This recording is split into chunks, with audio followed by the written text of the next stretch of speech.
Et il y a un manager, forcément, dans ce département, dans ce service, qui probablement a des lacunes qu'il faut combler.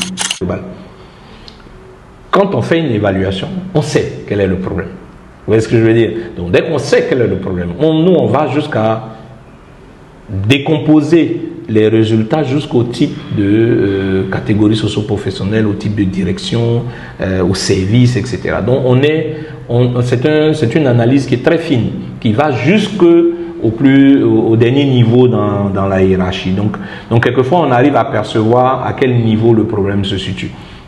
Donc, quel est le département, quel est le service? Et il y a un manager, forcément, dans ce département, dans ce service, qui probablement a des lacunes qu'il faut combler.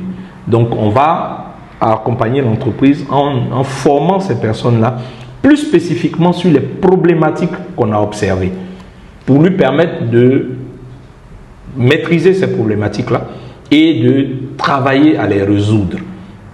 Et ça va partir quelquefois même de la personne elle-même. Parce que quelquefois, des problèmes peuvent être observés, mais elles sont liées à l'individu. Comment il gère ce genre de choses, quelle est la perception qu'il a de lui-même et quelle est la perception qu'il a des autres avec lesquels il travaille. Si vous voyez les autres avec lesquels vous travaillez comme étant hostiles, il est clair que vous allez avoir une attitude défensive qui peut parfois créer beaucoup plus de problèmes.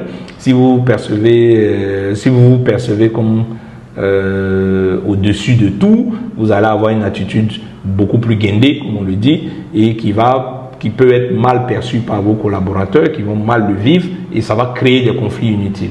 Alors qu'en réalité, l'esprit derrière, c'est de créer de la cohésion. C'est une machine qui doit être huilée et fonctionner de la meilleure des manières possibles. Imaginez un engrenage dans lequel vous avez une des roues qui a une dent cassée.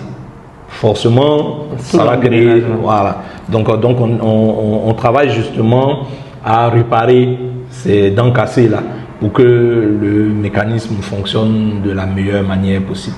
Donc oui, il y a un fort besoin de renforcement de capacité. On y travaille également. On a même un programme de formation qui est destiné aux managers sur tout ce qui est risques psychosociaux, sur l'approche de gestion des risques psychosociaux, dans un modèle d'étude des cas.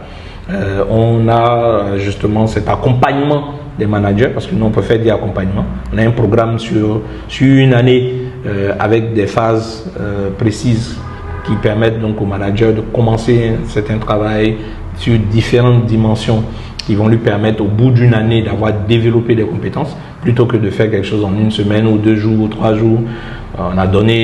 C'est comme si on vous a donné un livre à lire et puis vous ne comprenez pas forcément tout ce qui est dedans.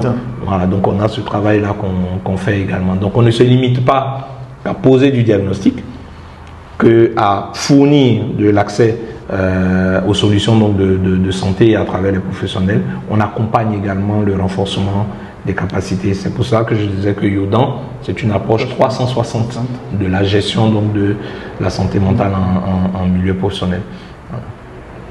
Merci beaucoup, Dr. Parfait.